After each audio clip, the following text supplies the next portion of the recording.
Assalamualaikum warahmatullahi wabarakatuh. Bismillah, alhamdulillah, wassalatu wassalamu ala rasulillah Sayyidina Maulana Muhammad bin Abdullah wa ala alihi wa sahbihi wa man wala, amma ba'd.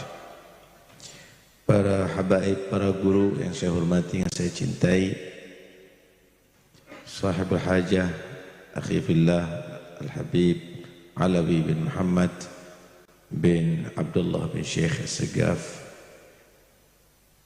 hadirin sekalian dan hadirat dan rahmati Allah subhanahu wa ta'ala. Kita dengarkan tadi, Masya Allah, tabarakallah, ceramah yang jami' syamil daripada akhina fillah Guru Ahmad Zaini.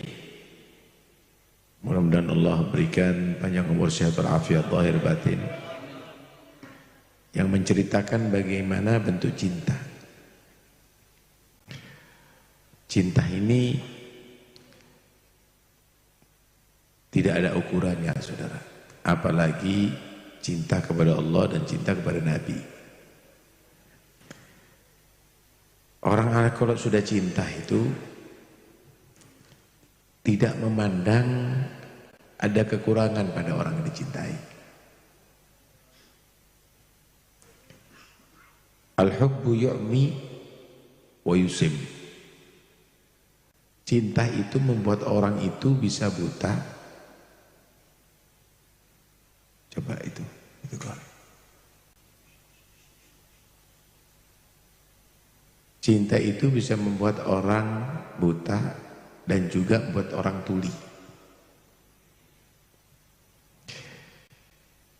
Karena itu kalau kita lihat bagaimana orang yang sudah kenal dengan Allah, maka dia tidak pernah merasakan capek atau sakit dalam cintanya kepada Allah. Kalau kita mengenal bagaimana orang cinta kepada Rasulullah, maka dirinya akan menjadi murah untuk Rasulullah SAW. Di antara mereka ada yang pernah bertemu dengan Nabi di akhir umur Nabi.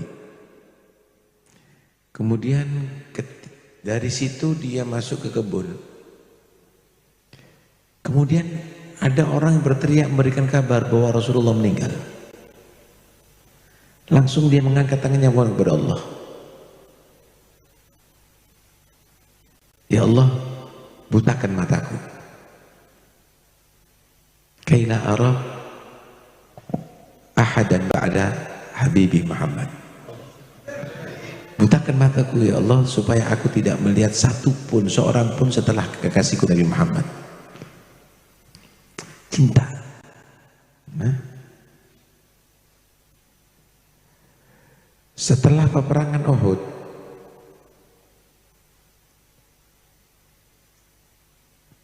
tersebar kabar bahwa Nabi tewas. Ketika rombongan Nabi dan para sahabat pulang ke Madinah, semua orang menyambut dan ingin mendapati keluarganya yang masih hidup. Seorang ibu duduk dalam keadaan tegang gitu ya. Ada yang menghampiri, yang tahu, menghampiri. Ibu, jangan menunggu suaminya, suami Anda syahid. Alhamdulillah, saya tidak tanya suamiku. Datang yang lainnya, anak Anda, saudara Anda juga, mereka syuhada. Gimana keadaan Nabi? Nabi sehat. Aku tidak puas kecuali setelah melihatnya. Sampai temui Nabi. Ketika di hadapan Nabi, menangis sejadi-jadinya sambil menyatakan, kullu musibatin ba'daka jalal ya Rasulullah. Semua musibah selain engkau adalah kecil bagiku ya Rasulullah. Cinta, saudara. Begitulah cinta. Begitulah juga bagaimana cinta kepada Nabi, melalui Ahlul Bait Nabi, dan melalui sahabat Nabi dan orang-orang cintai oleh Nabi. Itu Imam Malik bagaimana? Tinggal di kota Madinah, tapi belum pernah buang air di kota Madinah, berak di kota Madinah. Menghargai tanah Nabi yang dikubur dalamnya Nabi, keluar daripada kota Madinah. Imam Malik punya kendaraan khusus, kuda yang bagus. Belum pernah Imam Malik naik kuda ada di kota Madinah. Ditegur, kenapa? Malik akan naik di atas kuda, kaki kuda melangkah di tanah yang di dalamnya dikubur jasad Nabi Muhammad. Nggak mungkin, kata dia. Cinta, saudara. Dan bagaimana mereka mencintai rambutnya Nabi? Kenapa rambut yang dinisbatkan kepada Nabi? Sehingga diceritakan Khalid ibn Walid dalam setiap peperangan ini, Khalid bin Walid ini selalu unggul, selalu menang peperangan yang dipimpin itu. Satu saat Khalid bin Walid mencari satu kopiah. Fadal Abdul Qadir, tegadam. Tegadam.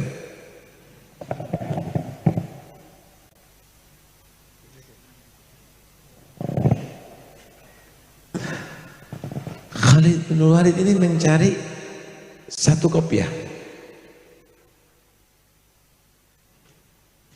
Orang-orang ini heran, ini kopi apa ini? Pasti kopi yang bagus nih. Dicari oleh panglima. Cari, nggak taunya kopiah usang. Kaget, kopiah ini ada cari, iya. Apa nilainya kopiah ini Anda sehingga membutuhkannya? Ini kopiah di dalamnya tersimpan nasihatu Rasulullah, rambut ubun-ubun Rasulullah. Ketika Nabi mencukur rambutnya, aku ambil dan aku taruh ada kopiah ini. Dan tidak ada satu peperangan aku pakai kopiah ini kecuali aku dijadikan menang oleh Allah Subhanahu wa taala. Semua saudara dimuliakan. Begitu juga wadahnya Nabi. Wadah yang dibuat minum sama Nabi itu diambil berkahnya. Kenapa? Cinta kepada Nabi. Kemudian anak cucu Nabi, itulah Nabi menyatakan, wa ahibbu ahla baiti lihubbi, cintailah ahli baitku sebagai cinta kamu kepada aku. Dua sisi yang harus kita lihat. Cinta kepada ahli bait adalah satu bukti cinta kepada Nabi. Orang lain mencinta ahli bait, kita sudah paham bagaimana bentuk mereka cinta ahli bait. Dan itu telah dilakukan oleh para sahabat, sehingga Sayyidina Abu Bakar As-Siddiq berkata, urgubu Muhammadan fi ahli baiti. Kamu hendaknya perhatian kepada Nabi Muhammad lewat keluarganya. Anda yang kepingin bantu cinta kepada Nabi sudah meninggal dunia, lewat keluarganya. Lewat keluarganya.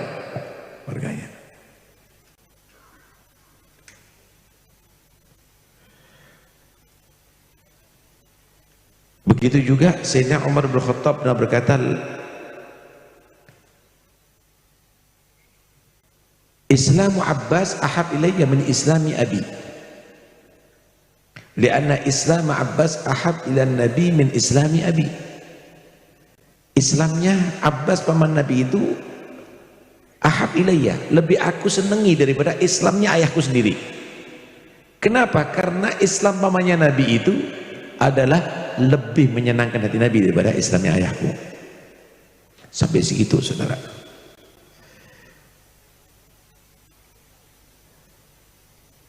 Kemudian, saudara, kalau kita tahu itu semuanya, pertanyaannya bagaimana Ahlul Bait mencintai Nabi? Orang lain membuktikan cintanya kepada Nabi adalah cinta kepada Ahlul Bait. Bagaimana Ahlul Bait mencintai Nabi? Itu yang harus diingat, saudara. Sebagai Ahlul Bait, bagaimana cara mencintai Nabi? Anda dikasih prioritas. Bagaimana yang bukan Ahlul Bait mencintai Ahlul Bait menjadi satu bukti untuk cinta kepada Nabi. Bagaimana antum Ahlul Bait mencintai Nabi? Itu yang harus Anda pahami. Ayat-ayat yang turun itu bukan untuk memuji-muji Anda saja. Tapi ayat-ayat yang turun itu, hadis-hadis yang menerangkan tentang fadilahnya Ahlul Bait, itu sebagai imtihan. Sebagai imtihan, ujian bagi yang bukan Ahlul Bait, bagaimana mencintai Nabi lewat Ahlul Bait. Tapi bagi Ahlul Bait itu juga imtihan dan imtinan. Selain anugerah, itu harus diuji kamu. Mensyukuri enggak ini? Ketika kamu menjadi orang yang mengkufuri, kamu menjadi orang yang tertipu dengan pujian tadi itu, lupa diri, dan tidak kamu menjadi orang yang mencintai Nabi, maka akan nasab kamu itu menjadi bukti hujjah alaik, menjadi bukti yang akan bisa mencelakakan kamu nanti. Tapi hati-hati, karena itu Allah Haddad nyatakan tumalah taghtarra bin nasabi la wala tagna' bikana abi wattabi' sunnata khairi nabi Ahmad al-Hadi ila sunani. Jangan pernah sekali-kali tertipu dengan nasab. Enggak cukup menjadi turunan yang baik itu hanya sekedar menceritakan kesuksesan orang tua dan datuk-datuknya. Karena itu kamu menjadi Ahlul Bait, ittabi' sunnata khair nabi, ikuti sunnahnya Nabi. Lalu kadang-kadang Nabi nggak diikuti, saudara, lah akhlaknya, wala doanya, wala sholat berjamaahnya, wala qiyamul lailnya, wala Qur'annya dibaca, wala apa ini? Kehidupan ini kehidupan apa ya ikhwan? Orang disuruh kembali kepada Anda untuk menghormati Anda, tapi Anda tidak menghormati diri Anda sendiri. Anda mau tanya, yang ada pada diri antum semuanya nih, yang jadi as-Saggaf, yang jadi al-Muhdar, yang jadi al-Habsyi, yang jadi al ini dibawa kemana-mana kan? Betapa bangganya kakek-kakek antum ketika antum ada di masjid, as-Saggaf ada di masjid, al-Fulan ada di majlis, al-Fulan baca Quran.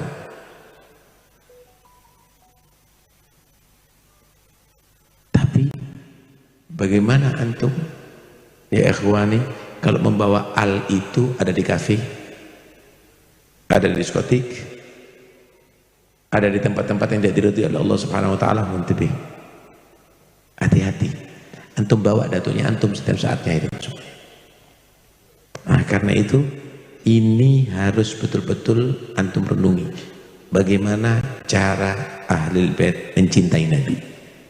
Bukan untuk membangga-banggakan diri atau meremehkan yang lainnya, tetapi menuntut dirinya untuk mengikuti kakek moyangnya sampai kepada Nabi SAW. Habib Abu Bakar Al-Dini, dia pernah berkata begini, alimun fadilun abi thumma jaddi, hakada ilal mukhtari, alim bin alim, datuk akayaku datukku sampai Nabi, wali bin wali datukku, ayahku datukku sampai Nabi. Kemudian apa setelah itu? Wa ana artaji mitla usuli daka aqsal muna minal ghaffari, aku berharap bisa jadi seperti kakek moyangku, itulah cita-cita utamaku. Pertanyaannya, ada nggak ingin seperti datuk-datuknya yang hafal Quran, yang ahli ibadah, yang ahlul ilim, yang ahlul ta'ah, yang ahlul istiqamah, yang ahlul wilayah. Ada nggak seperti itu? Atau cukup khalas, anak penting jadi turunannya? Kata Imam Ghazali, nggak ada ceritanya karena bapaknya kenyang, anaknya kenyang, kecuali kalau makan seperti bapaknya. Nggak ada ceritanya bapaknya wali, anaknya wali, kecuali istiqomah seperti bapaknya. Nggak ada ceritanya bapak alim, anak alim, kecuali kalau belajar seperti bapaknya. Nah, karena itu ayo pelajari datuk-datuk antum. Antum nggak perlu peduli dengan orang-orang yang menyatakan ini adalah itu, ini kalam, ini kalam bahasi, ini warisan. Ini warisan semuanya. Antum ini kalau jadi ahlul bait, jadi habaib, ya sebetulnya habib itu Pak, itu sama dengan kiai, panggilan tokoh orang Jawa itu kiai, panggilan tokoh orang Kalimantan itu guru, ya, itu guru atau abah guru, panggilan tokohnya. Para sadah ini Habib Abdullah, Habib itu. Cuma orang sini kebiahuyah kata orang Jawa, semuanya dianggap Habib, baru lahir Habib. Ini kalau dulu nggak ada, pakai ami fulan, kecuali munculnya Al-Habib Abdullah Al-Haddad, Al-Habib Umar Abdurrahman Atas, Al-Habib Abu Bakar Muhammad, Al-Habib tokohnya yang alim, panutannya. Jadi disebut Habib. Ini akhirnya pakai tato Habib, pakai ini Habib. Mereka oke, tidak membatalkan nasab, tapi panggilan Al-Habib itu panggilan untuk tokoh. Hatta di Hadramut tidak semuanya panggil Habib itu, nggak semuanya panggil Ami, Amfulan. Ya, ini semuanya kita panggil Habib semuanya. Nah, harapan anak begini, yang jadi turunan Nabi harus dia tadi itu ngikuti datuk-datuknya, jangan lepas. Yang muhibbin, jadilah kamu muhibbin yang jangan muhibbin yang emosional, tapi rasional. Muhibbin rasional. Muhibbin rasional itu begini, saudara. Anda cinta sama anak Anda, cinta sama anak Anda. Ketika anak Anda malas belajar, Anda marah. Tapi apakah marahnya itu adalah marah benci? Marah cinta. Guru kepada muridnya, ketika muridnya tidak belajar dengan baik, dia marah. Apakah marahnya itu adalah marah benci? Itu marah cinta, marah perhatian. Begitu juga ketika ada yang tidak benar, tegur, nasihati. Itu bukan satu bentuk kebencian, itu adalah satu bentuk kecintaan. Ada Sultan Al-Qadiri, ada di Siwon. Dia minas sholihin. Satu saat melihat, ya ini salah satu sadah ini, ada yang dia tadi itu tidak bergabung di majelis ilmu, tidak istiqamah salat berjamaah, mungkin dia di trotoar, di warung, diambil sama dia, dimasuk ke penjara. Apa salah saya? Saya tidak mencuri, saya tidak itu, kata dia. Anda karena sebagai sayyid tidak seperti yang lainnya. Loh, itu hak saya. Kata dia, ini juga hak saya, mengatur rakyat saya. Alhasil sampai terjadi satu perjanjian, harus hadir majelis, harus belajar, harus berjamaah. Saya kontrol, kalau enggak saya tangkap lagi. Subhanallah, rupanya terbuka hatinya orang ini. Rupanya terbuka. Akhirnya Anaknya giat belajar sampai jadi alim. Sampai jadi alim terkenal. Setiap dia akan memulai mengajar, sebelum Fatihah ke datuk-datuknya, Fatihah kepada Sultan Al-Qadir ini. Ditanya, kenapa ente kok tidak Fatihah kepada datuk-datuk dulu? Kok Sultan yang dulu? Katakan, laula Sultan lama arafna ajdadi. Kalau bukan karena jasanya si Sultan ini, aku nggak kenal sama datuk-datukku, kata dia. Ini mahabbah nasional, saudara. Kalau Anda baca kitab Fusul Ilmiyah Al-Haddad di fasal khamis wal isyrun, Anda akan faham bagaimana cara meletakkan pujian. Tidak harus, bukan hanya turunan daripada Nabi saja, bahkan turunan orang soleh ini harus dipersiskan. Karena nggak semua orang itu paham pujian ini tuntutan untuk persis dengan yang dipujikan. Sebagian menganggap pujian itu adalah udah, dia anggap itu adalah hebat, padahal pujian itu adalah obat. Asal dosisnya persis, insya Allah jadi sehat. Tapi kalau terlalu banyak, dosisnya kurang, anaknya kecil tapi kasih obat dewasa, jadi racun. Jadi racun. Tapi orang mukmin, orang yang saleh dipuji, idza mudihal mu'min rabal imanu fi qalbi, kata Nabi.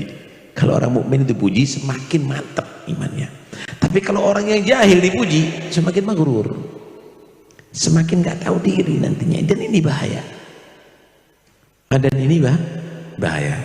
Anda bisa baca ada di situ. Kapan, bagaimana harus dilontarkan kepada siapa itu pujian. Yang berikutnya, saudara, Anda sebagai ahli bait, saya terus terang mengingatkan ini karena tadi luar biasa ini, anak khawatir ini akan jadi sebab gurur, dan ini adalah tidak baik. Anda menjadi turunan Nabi ini harus ada ihtimalul adha, harus siap untuk diuji, harus siap untuk diuji. Dan ini warisan. Antum melihat ada di medsos kan ini. Antum melihat ada di sini membuat tagadar golbuk, membuat hati kamu akan semakin keruh. Coba inti pelajari data-data antum. Sekelas Sayyidina Ali bin Abi Thalib, sekelas Sayyidina Hasan, Sayyidina Husain, itu dilaknat 80 tahun ada di mimbar, di khutbah Jum'ah. Di khutbah Jum'ah dilaknat 80 tahun. Antum bisa bayangkan mereka yang mendengarkan itu bagaimana. Sampai di pemerintahan Sayyidina Umar bin Abdul Aziz, sampai di pemerintahan Sayyidina Umar bin Abdul Aziz. Sayyidina Umar bin Abdul Aziz ini berusaha bagaimana menghentikan itu, tapi cari jalan. Gimana caranya? Karena orang-orang memahami seakan-akan ini adalah bagian daripada khutbah. Akhirnya dipanggil satu orang Nasrani. Sayyidina Umar bin Abdul Aziz, satu Nasrani panggil. Saya bayar kamu, tapi syarat ketika sholat Jumat aku menjadi khutib, kamu berdiri sambil mengatakan,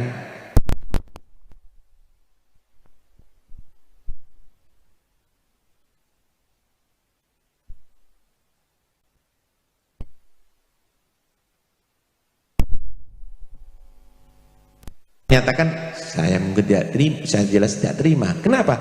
Karena anak saya muslimah dan anak kamu Nasrani. Kamu tanya kenapa? Karena orang muslim dapat rahmat Allah, masuk surga. Orang yang non muslim dapat laknat Allah, masuk neraka. Di situ nanti kamu akan jawab, loh kalau begitu kenapa Nabi kamu Muhammad mengawinkan putrinya dengan orang yang dilaknat, Ali bin Abi Thalib? Sampai ada di situ. Beneran berdiri. Sampai akhirnya jawabannya terakhirnya begitu. Mulai kata Sayyidina Umar bin Aziz, mulai sekarang tidak boleh ada yang melaknat Sayyidina Ali bin Abi Thalib. Jadi dulunya setelah khutbah itu Allah mal'an aliyan wa man ahabbahu wa man nasarahu dan seterusnya. Tapi diganti innallaha ya'muru bil adli wal ihsan wa ita'i dzil qurba wa yanha 'anil fahsyi wal munkar. Itu tempat laknat dulu. Jadi nggak usah antum peduli dengan ini nih. Ini sudah biasa. Dan ini akan hilang dengan sendirinya nanti. Kenapa? Akan muncul guru-guru ini nanti yang akan menghadapi itu semuanya. Ya, akan kumpul nanti pecinta-pecinta Ahlul Bait yang akan mereka tadi akan keluar Umar bin Abdul Aziz baru nantinya yang akan mengajak orang tetap kepada Ahlul Bait dan antum tetap ala tariqah. Antum tetap ala tariqah. Mudah-mudahan insyaallah kita semuanya menjadi tetap muttabi'in, mengikuti orang-orang as-salihin, orang-orang soleh, dan mudah-mudahan insyaallah kita semuanya tidak tertipu dengan yang ada semuanya ini, dan kita harus muhtamilul adab, sabar, tabah, dan insyaallah ini akan menjadi sababul khair kepada umat Muhammad. Amin ya rabbal alamin. Wassallallahu ala sayyidina Muhammad wa alihi wasallam. Alhamdulillahirabbil alamin. Assalamualaikum warahmatullahi wabarakatuh. Alhamdulillahirabbil alamin. Kenyang, ruh kita ini kenyang. Kalau makanan ini cukup, kita kemana-mana bawa sampah dibuang lagi. Mudah-mudahan dengan adanya Guru Ahmad Zaini, kemudian terus bimbingan dari Habib Taufik bin Abdul Qadir, mudah-mudahan hati kita tetap istiqamah. Amin.